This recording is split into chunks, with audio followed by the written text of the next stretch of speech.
தமிழ் மொழி தமிழ் இனம் என்ற ஒரு சில பேச்சுக்கள் இருக்கிறது. பாதுகாக்கப்பட வேண்டிய நிலையில் தமிழ் மொழி இருக்குதுன்னா கருத்துக்கள். இந்த தியாகு போன்ற தமிழறிஞர்கள் தான் ஒரு கருத்து சொன்னாங்க. அது சரியா தப்பான்னு தெரியல.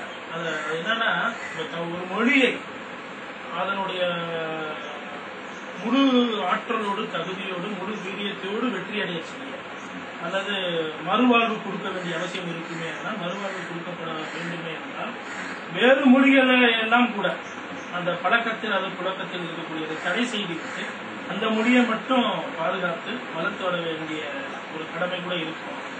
அந்த அடிப்படையில ஒரு காலத்துல தமிழ் மொழிக்கு அப்படி ஒரு நிலைமை வந்துருவோம் அப்படிங்கிற மாதிரி ஒரு கருத்து சொல்லியிருக்காங்க. அந்த தமிழ் மொழியை அதோடைய முழு வீரியத்தோடு ஒரு சாகாத நிலை அப்படின்னு போகாம இருக்கிறதுக்கு காப்பாற்றுறதுக்கு அந்த கருத்தை அவர் சொல்லுவார். நீங்க இந்த கருத்தை ஒட்டி வேற ஏதாவது சொல்றாங்களா, இல்ல இது சரியா? அவருடைய அச்சம் நியாயமான இப்போ நான் இளைஞனாக இருந்த போது படிக்கும் போது நான் வேலை பார்க்க ஆரம்பிச்ச போது கூட இந்த அளவுக்கு மொழி தொடர்பான எந்த பிரதியும் இல்லாத ஒரு நிலை அப்பெல்லாம் இல்லை. இன்னைக்கு இந்த ஊடகங்கள் முக்கியமா இந்த காட்சி ஊடகங்கள் அதுல அவங்க பேசுற மொழி தமிழ் சேனல் தான். ஆனா அதுல பெரும்பாலான ஆட்கள் இங்கிலீஷ்ல பேசுறாங்க. அது அரைகுறை இங்கிலீஷ்ல பேசுறாங்க. மாத்தி மாத்தி எந்த நிகழ்ச்சியா இருந்தாலும் அவங்க இங்கிலீஷ்ல பேசுறாங்க. இத இதே மாதிரி சேனல்ஸ் தெலுங்கு, கன்னடம், மலையாளம் இதுல எல்லாம் பார்த்தா அதுல இந்த அளவுக்கு இல்லை. மராத்தியில பார்த்தா இந்த அளவுக்கு இல்லை. குஜராத்ல இந்த அளவுக்கு இல்லை. பிரெஞ்சு சேனல் பார்த்தோம்னா பிரெஞ்சு சேனல்ல இங்கிலீஷ் வார்த்தை வரல. ஜாப்பனீஸ்ல சைனீஸ்ல பார்த்தோம்னா சைனீஸ் லாங்குவேஜ் தான் பேசுறாங்க. என்ன ஆச்சு தமிழனுக்கு என்ன ஆச்சு? இவன் தான் ரொம்ப கேவலமான ஒரு அண்ணன். இது என்னன்னு கேட்டீங்கன்னா, இது ரொம்ப காலமா 2000 வருஷத்துக்கு முன்னாடி 2000 வருஷமாகவே இருந்து வருகின்ற ஒரு புகச்சல். மேல் ஜாதி கீழ் ஜாதி நம்ம சொல்றோம் இல்லையா? நான் ஒரு காலத்துல சமஸ்கிருதத்துக்கு மேல்தான்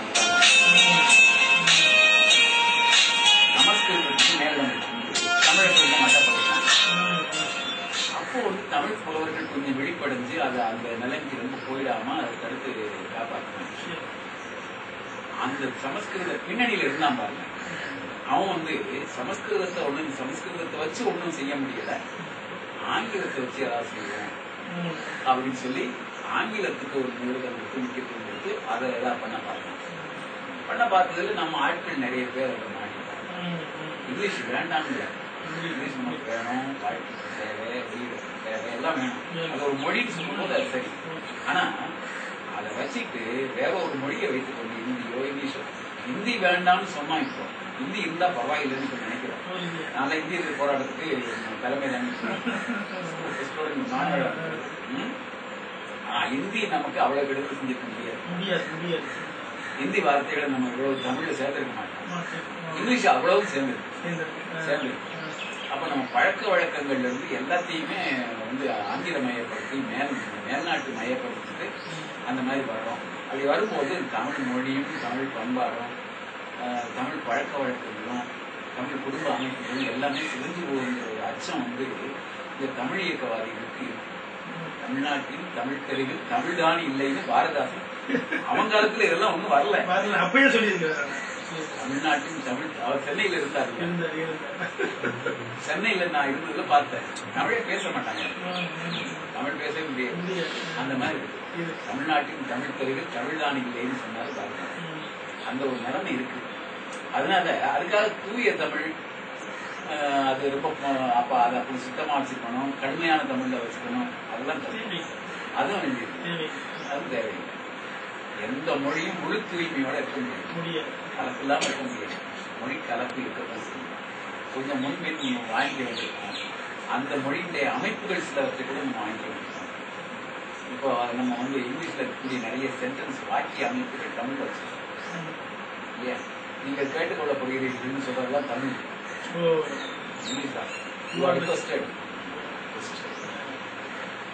சோகால்டுன்னு சொல்லி இங்கிலீஷ் சொல்ல கால்டுன்னு சொன்னா அழைத்தல்னு சொல்றோம் என்று அழைக்கப்படுகிறதுன்னு சொல்லி தமிழ் எழுதுறாங்க. இது இப்ப இவ்வாறு அழைக்கப்படுகிறது. அழைக்கிறதுன்னா கூப்பிடுறது. தமிழுக்கு எப்படி இதை பொருந்தும்? ஆனா நம்ம இங்கிலீஷ் வார்த்தை நம்ம எடுத்து பாசிவ் வாய்ஸ் முழுவதும் தமிழ்ல இல்ல, இங்கிலீஷ்ல இருந்து நம்ம எடுத்துக்கலாம். அப்போ ஆங்கிலத்துல வந்து மற்ற செல்வ மொழிகள்ல வந்து வேற நமக்கு பொருத்தமான செல்வங்கள் இன்றைய வாழ்க்கை நடத்துறதுக்கு போதுமான மொழி வளங்களை சேர்க்கறதுக்கு என்னெல்லாம் தேவையோ எடுத்துக்கலாம். அது ஒன்றும் தப்பு இல்லை. ஆனா இந்த மொழியினுடைய கேட்டுக்கு என்ன வழின்னு பார்த்து செய்யற ஒரு மறைமுகமான சதி இருக்கிறாங்க. அதை நம்ம உடச்சிக்கணும். அதனால தியாகு அந்த அடிப்படையில் நல்ல தமிழின் சாவுன்னு பாரதி சொல்லிட்டாங்க. அந்த மாதிரி சொல்ல விடாதீங்களான்னு சொல்லி எழுதுவதற்கும் பேசுவதற்கும் அடிப்படையா ஒரு பயிற்சியாவே மேற்கொள்ளணும் ஒரு சில மாணவர்கள்லாம் விரும்புறாங்க. ஆங்கிலம் படிக்க வந்த மாணவர்களுக்கு அந்த விருப்பம் தமிழ பிழையெல்லாம் பேசணும், எழுதணும். அதற்கு அடிப்படையா எந்தெந்த புத்தகங்கள், எது மாதிரியான புத்தகங்களை வாசித்தா, யாருடைய எழுத்துக்களை வாசித்தா நல்லா அப்படின்னா ஒரு கேள்வி இருக்கு.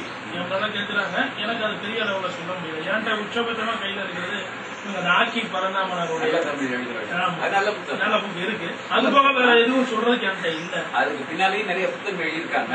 நான் நினைவு வரும்போது சொல்றீங்க நிறைய புத்தகங்கள் இருக்கு. ஆனா வெறும் புத்தகங்களை மட்டும் படிச்சா அதை சரியா புரிஞ்சுக்க முடியாது. ஏன்னா அவங்க இலக்கணங்கள் தான் சொல்றாங்க. உச்சரிப்புகளை பற்றி அவங்களால சொல்ல முடியும். அதை நேரில் கேட்டா தான் சொல்ல முடியும். தமிழ் பேச்சை அவங்க கவனிக்கணும். நல்ல பேசுறவங்க, ஒழுங்கா பேசுறவங்களுடைய பேச்சை கவனிக்கணும். இந்த வடிவேலு உங்களுக்கு திரைப்படங்கள்ல பாத்தீங்கன்னா முழுக்க வந்து கன்றாவியான ஒரு இதா பேசுறாங்க. அது வந்து சிரிப்புக்கு இடமா இருக்கு. கொலை பண்ணிட்டு வேண்டாங்கிறான். கொலைங்கிறது பயங்கரமான ஒரு தப்பு. அது நமக்கு சிரிப்பு உண்டாது.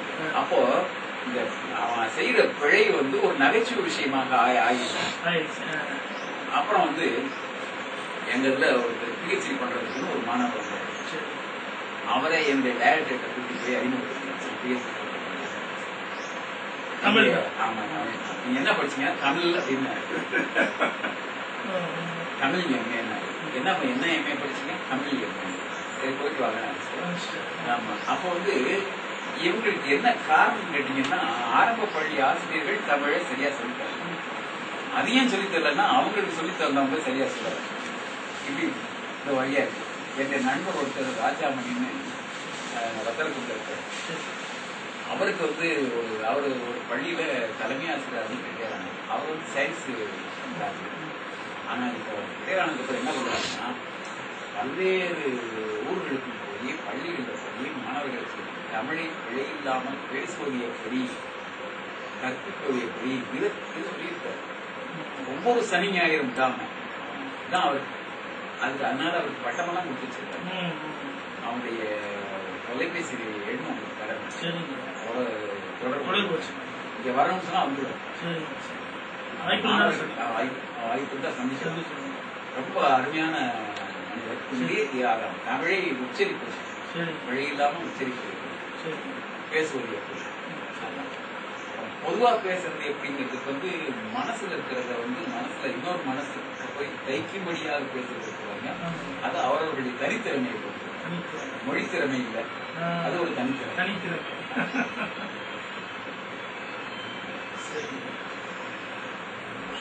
ஆங்கில இலக்கியம் படிச்சாங்க. சரி, ஆங்கில இலக்கியம் படிக்கிறது ஓடிதான்.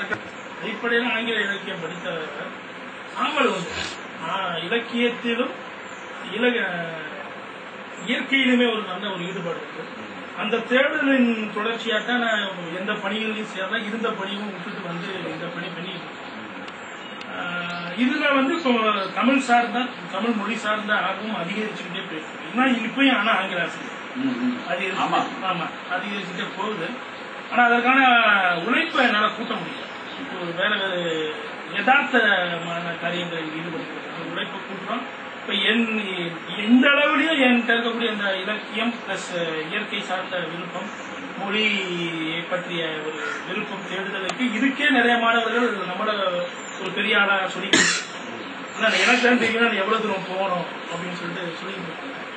இதுல வந்து உங்களுடைய அனுபவம் ஒட்டுமொத்த இலக்கியவாதியா கவிஞரா ஒரு அனுபவத்துல இன்றைய மாணவர்களுக்கு ஏதாவது ஒரு கருத்து சொல்லுங்க, அதோட முடிச்சுக்கணும். இன்றைய மாணவர்களுக்கு ஒருமித்த பார்வைக்கு வாய்ப்பு இல்லை. பிரிவுகள், பிளவுகள், டிஸ்ட்ராக்ஷன்ஸ், கவனச்சிதறல்களுக்கு நிறைய வாய்ப்பு. இது ஒரு 30 ஆண்டுகளுக்கு முன்னால் இருந்ததை விட இப்போ ரொம்ப அதிகம். அதே மாதிரி பெற்றோர்களுக்கு பிள்ளைகள் மேல முழு கவனம் பதிய முடியாது. ஆசிரியர்களுக்கும் தாங்கள் போக வேண்டிய வழி இன்னதுன்னு ஒரு தெளிவான, ஒரு முடிவான, தீர்க்கமான எண்ணங்கள் இல்லை. பிள்ளைகளை மட்டும், மாணவர்களை மட்டும் போக சொல்ல முடியாது. மாணவர்கள் வழிநடத்தி போகின்ற ஆசிரியர்கள், பெற்றோர்கள், அப்புறம் சுற்றுலகவாதிகள், முக்கியமா அரசியல்வாதிகள், அப்புறம் திரைப்படத்துறை, அப்புறம் ஊடகங்கள், இது எல்லாமே இந்த திசை திருப்பல்களாக இருக்கு. இப்போ இதுல இருந்து தப்பிக்க வேணும்னு மாணவன் நினைக்கணும். தப்பிக்கணும். ஆனா நிறைய மாணவர்கள் அப்படி இருக்காங்க. அவங்க வேற விதமான திசை திருப்பல்களே இல்லை. இத என்னன்னு கேட்டா, மனிதனுக்கு இயல்பானது என்டர்டைன்மெண்ட் அது வேணும் அப்படின்னு சைக்காலஜிஸ்ட் சொல்றாங்க. ஆனா இந்த சில மாணவர்கள் எதை என்டர்டைன்மெண்டா எடுத்துக்கிறான்னா, கம்ப்யூட்டர்ல இருக்கிறத என்டர்டைன்மெண்டா எடுத்துக்கிறாங்க. உழைக்கிறத, தன்னுடைய உழைப்பை என்டர்டைன்மெண்ட் ரசிக்கிறாங்க, அதை ஏற்றுக்கிறாங்க. அவங்க முன்னேறிக்கிறாங்க. ஏதோ அமெரிக்கா நான் ஒரு அமெரிக்காவில் போய் கொஞ்ச காலம் வாழ்ந்த ஒரு பேராசிரியர் பார்த்து பேசும்போது அவர் சொன்னார், நம்ம அமெரிக்கன்ஸ் பற்றி, அமெரிக்கன் ஸ்டூடெண்ட்ஸ் பற்றி ஒரு மாதிரி தப்பாவெல்லாம் கருதுவோம். அவங்க ரொம்ப என்டர்டைன்மெண்டாக ஓரியன்டா இருப்பாங்க, ரொம்ப கவனம் இல்லாமல் இருப்பாங்கன்னு சொல்லி. ஆனா அவன் படிக்கிற வேகத்தை பார்த்தா அவ்வளவுதான் படிப்பாங்க. வராண்டாவில் படிச்சுட்டு வெறும் வண்ண கடிச்சிட்டு ராத்திரி 2 மணிக்கு அவன் படிச்சுட்டு வழிபடுத்த. ஒருமித்த கவனம், மாணவர்களுக்கு ஒருமித்த கவனம் அது இருக்கணும். அப்புறம் குறிப்பிட்ட லட்சியத்தை நோக்கிய ஒரு பார்வை, இன்னதுதான் நாம இன்னது பண்ணணும் அப்படிங்கிறது. பொதுவா படிக்கிறோம், பொதுவா முன்னேறணும், அவனை விட அதிக மார்க் வாங்குறது. நமக்கு போய் சேர வேண்டிய இலக்கு எது, அந்த இலக்கு தெரியணும், இலக்கை பத்தி சிந்தனை பண்ணணும். அதுக்கப்புறம் ஒருமித்த கவனம் வேணும், அந்த கவனத்தின்படி அவன் நடந்துக்கிறான். இதுதான் மனம் முன்னேறது. தெரியாம அவன் ஆசிரியரே எதிர்பார்க்காதீங்க, பெற்றோர்களை எதிர்பார்க்காதீங்க, உங்களை நீங்களே சரி செய்வீங்க. அதுதான் வேற யார் மேலேயும் குற்றம் சொல்றதுக்கு நீங்க ஆள் தேடாது. அது ஒரு பழைய கவிஞன் ஒருத்தன் சொன்னான், பெரிய கவிஞன் ஆனதுக்கு அப்புறம் சொல்லியிருக்கான், துள்ளித்திரியின் பருவத்தை என் துடுக்கடக்கி பள்ளிக்கு வைத்திருந்தே பாதியும். துள்ளித்திரிகிற பருவத்துல என்ன இந்த துடுக்கை எல்லாம் அடக்கி பள்ளிக்கூடத்துல சேர்க்காம இப்படி விட்டானே பாவியும் அப்பான்னு சொல்றான். இப்படி கவிதை பாடக்கூடியவன் சாதாரண ஆளா? ரொம்ப சிந்தனை பண்ணவன் தானே. அவன் சிந்தனை பண்ணவனே தாண்டைய துள்ளி திரிகிற பருவத்துல தன்னை அடக்கி வைக்கல அப்பான்னு சொல்லி அவன் நினைக்கிறான். அறிவாளி ஆயிட்டதுக்கு அப்புறம் சொல்றான், இன்னும் நான் அறிவாளி ஆயிருக்கேன். அப்போ இந்த இலக்குன்னு ஒரு மாணவன் வச்சுட்டாலும் கூட, இலக்கை அடையும் போது அடுத்த இலக்கை உண்டாக்கிடும், அதை அடையும் போது அடுத்த இலக்கை உண்டாக்கிடும். இந்த சமீபத்தில் நோபல் பரிசு பெற்றாங்க இல்லையா, தமிழை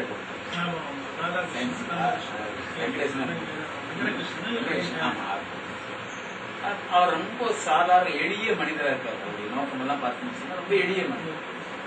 இதுல என்னன்னு கேட்டீங்கன்னா, அதுல ஒரு ரொம்ப அடிப்படையான சொல்லப்படக்கூடிய கருத்து, இப்போ இந்த ட்ரெடிஷனல் சயின்ஸ் இருக்கு, அதுக்கு இன்னைக்கு மதிப்பே கிடையாது.